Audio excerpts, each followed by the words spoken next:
not slip away into unconsciousness.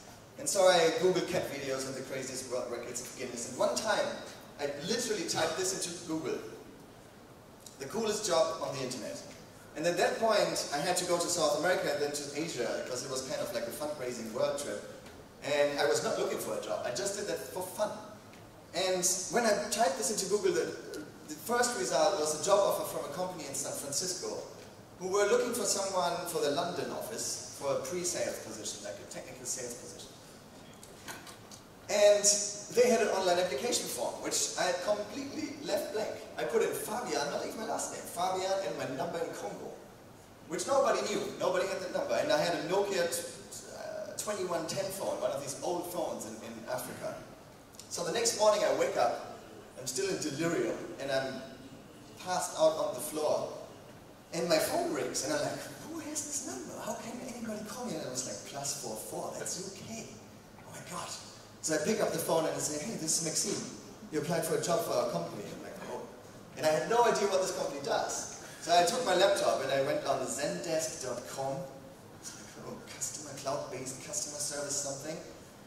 And then I kind of read while he was talking and asked some questions, so I get wind some time, and I improvised the whole thing.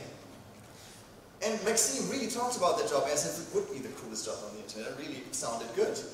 And the next day I had an interview with Matt, the CEO from the London office, and he asked me some funny questions. And since I didn't want the job, I replied just, you know, whatever I wanted to. He said, like, so tell me, Fabian, what's the biggest professional challenge that you went through in your life?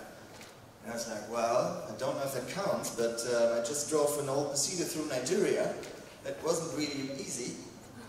And there was like silence for some seconds, and he was like, well, you're applying for a sales position, but you're more like a technical developer guy, so how do you explain that? I was like, well, Matt, I just bought a car for $1,000 in Germany, and now I'm going to sell it for $3,000 in Congo.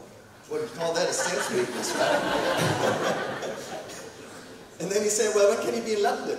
And I thought, well, I have to get rid of the malaria, I have to cut my hair and my beard. 2 weeks. 2 weeks later, they hired me. I was shocked. So it's my second day at Zendesk, and that's how daily business was at Zendesk. Maxime went like, today you're going to your first customer meeting. Okay. Yeah, James from the sales team is going to take you to Marks and Spencer's. I'm like, all right. So I'm sitting in one of these London black cabs, we're facing each other, and James from the sales team, who was my age and had 4 kids, was like, tell me, Fab, Mike, what were you doing before you came to Zendesk, Mike? And I said, well, you know, I bought this old Mercedes in Berlin, and I drove her to Congo. He looked at me and was like, that sounds very uncomfortable, Mike, why would you do that? So we had an awkward silence, but then I got really nervous, because I had no idea about Zendesk still. And I was like, hey, James, you know, it's my second day. Can you just tell me what I should do in this meeting? He's like, don't worry, Mike, I'm from the sales team. I don't know about the technical stuff. So when we walk in there, I present you as the technical expert. And when they have a question, then you will answer it. And I'm like, yeah, James, but it's my second day. And he said, don't worry, Mike, whenever you don't know the answer, you just say with a little bit of tweaking, we can do it. So that's what I did. A little bit of tweaking, and do it, a little bit. And then I went home, or into the office, and I figured out how to actually deliver what I had promised. And then a month later, I actually was the technical expert. And I loved it. To be honest, I was completely, when Maxime walked me through the office to meet the people there, and my first day I was shaking, because I was so afraid of now being employed for 5 days a week with people that I thought are normal and followed the job counselor's advice, why I was this guy. But at the end, I didn't have to change myself at all, because the mindset of driving a car through Africa or working in a startup, like Zendesk at that time was 5 years ago, they had 180 employees, now they have 3,000. It was so fast growing that you could kind of adapt the job to your skills. But the mindset of driving a car through Africa is kind of the same as working in a startup. It's like you're confronted with problems that you don't have a solution for, because you're doing and facing them for the first time, and you have to come up with some way of solving them, which in a startup is kind of the same, I thought. I loved working there. I worked 90 to 100 hours a week.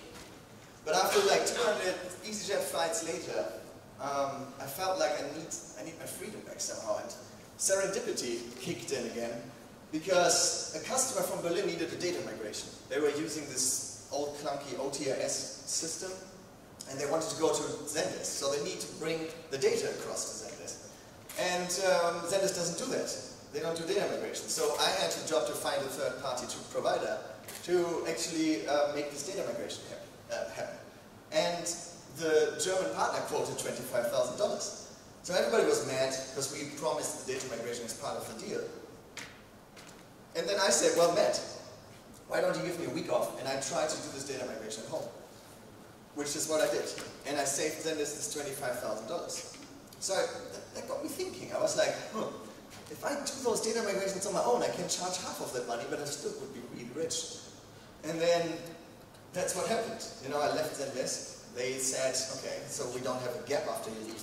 You can still do the data migrations for us. And we sent you some customers in the beginning. And suddenly I had my own company. And so I met Dominic, the great project manager who is not so great at bladder management. By the way, he gave me permission to say that, so it's not offensive. And I was sitting in the office and he was living in my living room. He moved into my living room. And I remember when we were sitting there, 3 months into the company, everything went great. We didn't need any investment. We had good income from the first moment on. And I remember sitting there and thinking, somehow this is very boring, because the beauty about traveling is that you don't know what's going to happen in 5 minutes. You don't know where you sleep the next night. And there, everything was predictable. More people, more office, more money.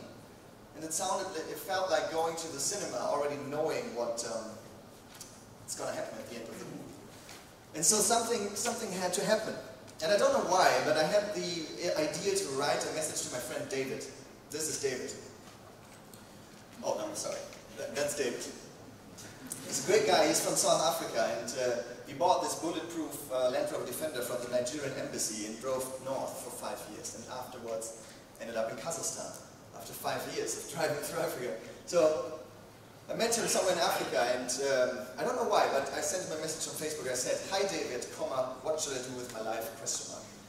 And then David replied after 1 minute, as he always does, and he said, "Hi Fab, buy this, double quote."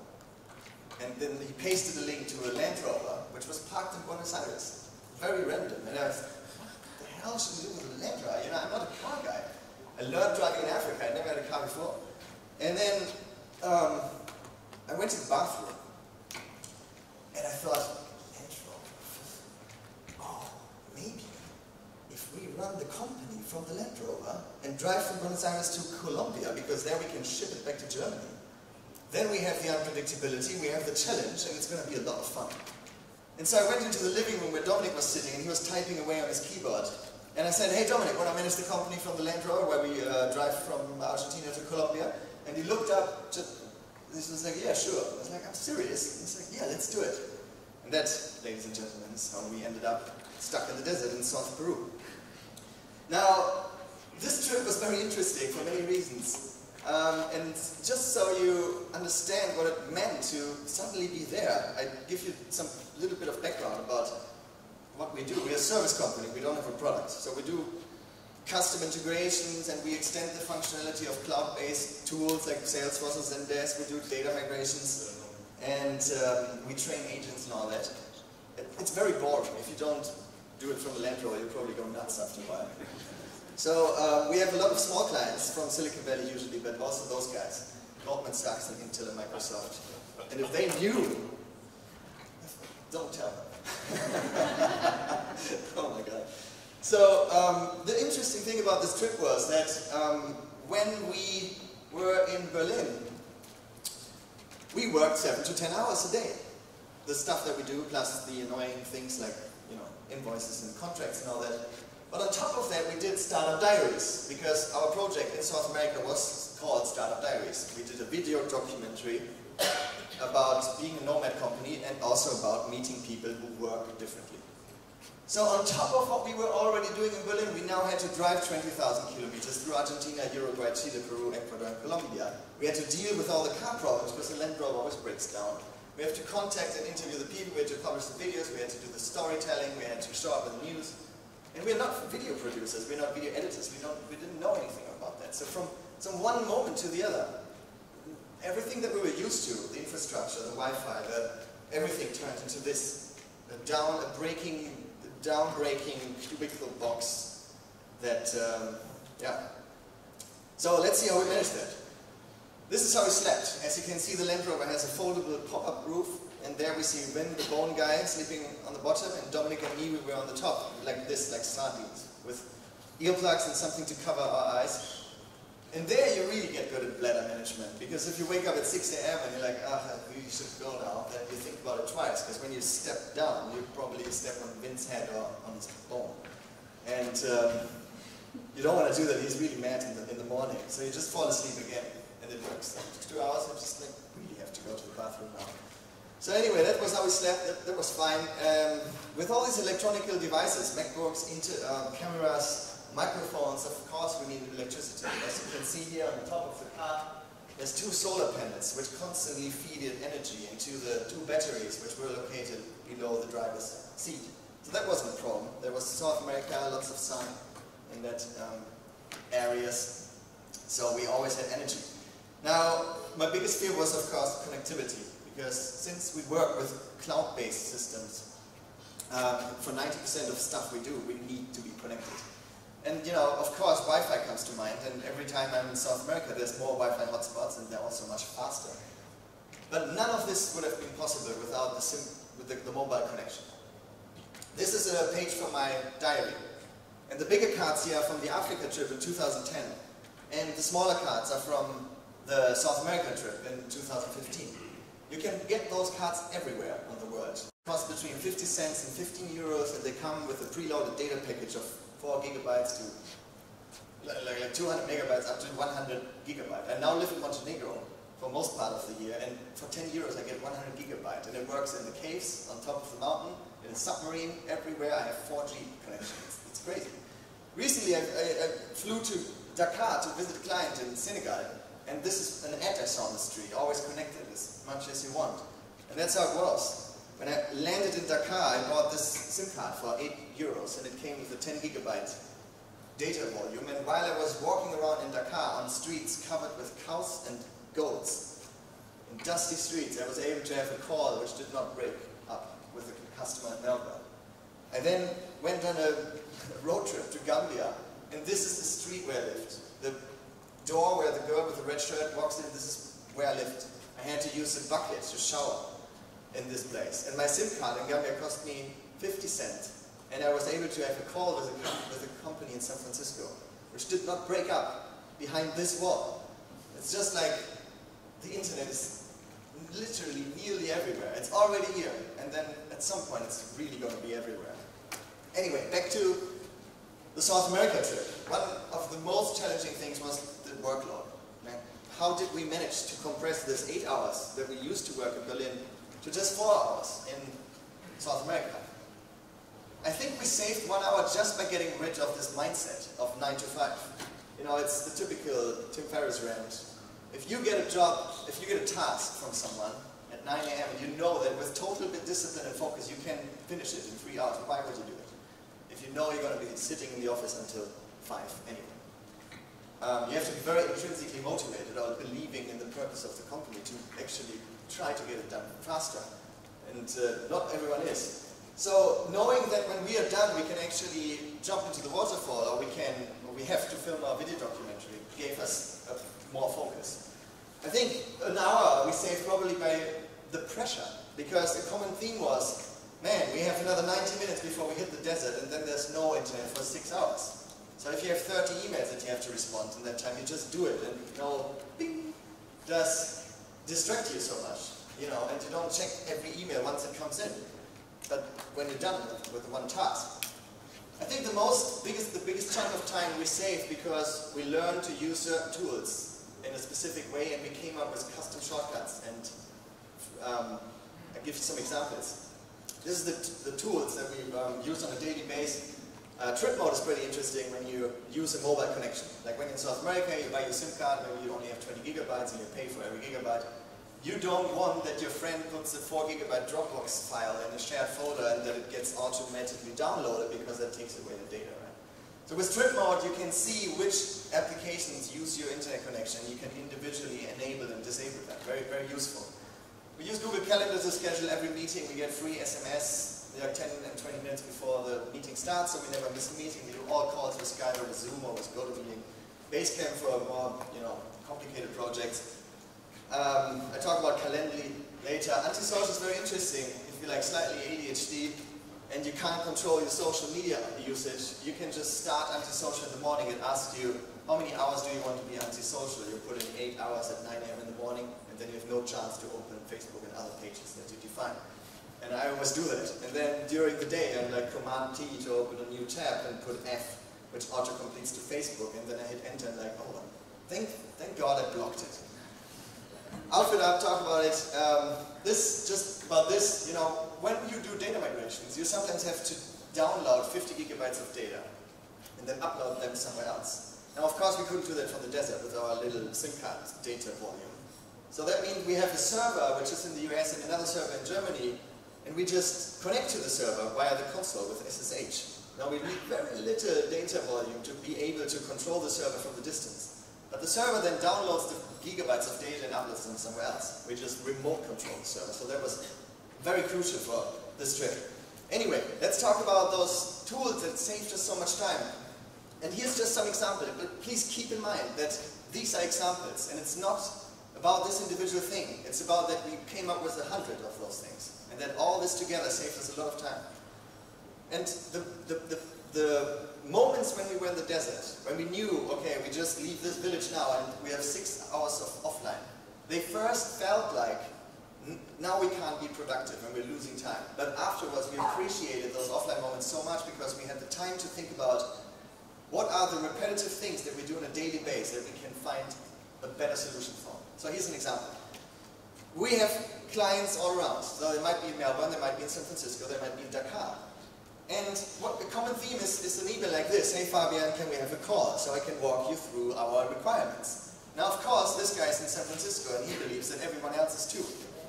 And then I would say, well, where are you, And they're like, okay, we're in PSD, San Francisco. And now I have to think, where am I? Okay, I'm in Dakar. That's like island time. So that means 8-hour difference to San Francisco. Let's go to my calendar. Here I have a free slot, -8. I can't even do that anymore. So then you have like 8 or 9 emails. And then I come up with 3 suggestions. Maybe it doesn't fit. And then calendar, time zone calculation, horrible. If you do that 5 times a day, you lose a lot of time, and it's very annoying. So we just found this tool called Calendly. Anybody knows Calendly? Yeah, 10. Good. Now all we do is, we get the email, hey, I need a call. And then I just execute a shortcut. I don't type this. I do like Command-Shift-R, and then the name is taken automatically, and it puts the name after the hi, and it just says, hey, if you need a call, just click on this link. The customer clicks on this link and ends up here. He or she sees when I'm available because it's linked with my Google Calendar. They say, okay, 10 AM. They put in the Skype name or the landline number and hit confirm. It ends up in my calendar. It ends up in the calendar of the customer without any time zone calculations, and it's done. So it was one example of about how 10 emails, or 8 sometimes, were compressed into one. And it's not about this time that you save, it's also about how annoying it is. And if you want to do stuff that you're definitely overqualified to, because nobody should do this. So that was just an example. So when we, for example, drove to Santiago de Chile to Lima, this is an original screenshot from 2015, we just blocked Monday, Tuesday, and Wednesday because we knew on Thursday we're going to be in Lima and we will have a stable Wi-Fi connection, and we also blocked Thursday and Friday, let's say. So all the clients that had this link were forced to put all the calls to Wednesday. And then very efficient, we could do one call after another on Wednesday with our stable internet connection. So somehow, I think what saved even more time was shortcuts. Everybody knows Command C, Command V, and how terrible would the world be if those disappear tomorrow and we have to actually type the stuff, that we read on one web page and type into another. I would argue that there's just as much shortcuts that people don't know and don't use, which save just as much time. It's like when you become a carpenter, you learn how to use your tools, your screwdriver and your saw and whatnot, but we never really learn it, So it's just assumed we know how to use a computer, and everybody does, but there's so much little things, you don't have to be a developer to do this. For example, let's say you have a friend called Diego, and Diego is Spanish. But he's not only Spanish in terms that he comes late for 5 or 10 minutes, he's Spanish in a way that consistently for the 10 years I know him. When he says 3, he comes at 4:30. At least an hour late. And me as a German, I hate that so much. So anyway, he's a great guy, I love him. But let's say you are doing something. Let's say you are thinking about testing your nuclear submarine and what test you could write to test this. I think that came up yesterday somewhere.